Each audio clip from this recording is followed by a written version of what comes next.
The story I'm about to tell you today will shock you. It's about a guy named John.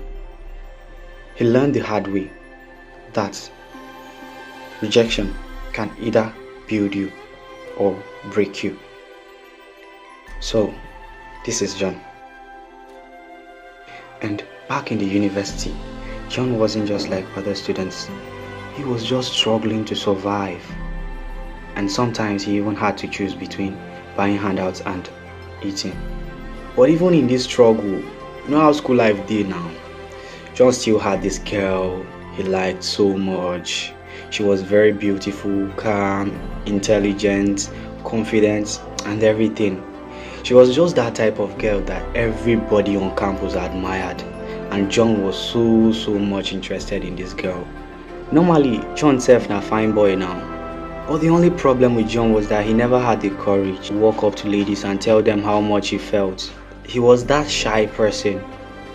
You know that kind shy person where when he is shy, you know, fit just make friends. Even in his department, he was known as the lonely boy. That was what they called him in his department. One fateful day, something interesting happened. John finally gathered the courage. He walked up to this girl with his heart beating so fast. John stood in front of Annie with his head bent down and his hands tied in front.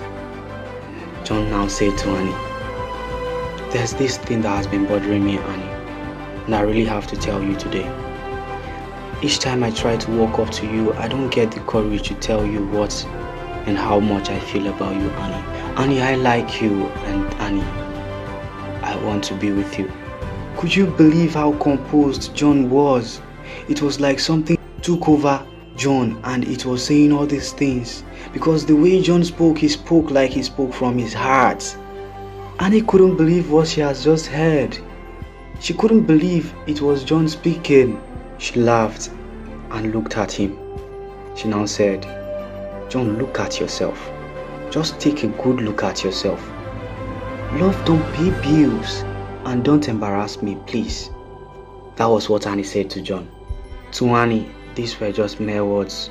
But to John, these words really meant something. They cut him so deep, he couldn't believe himself.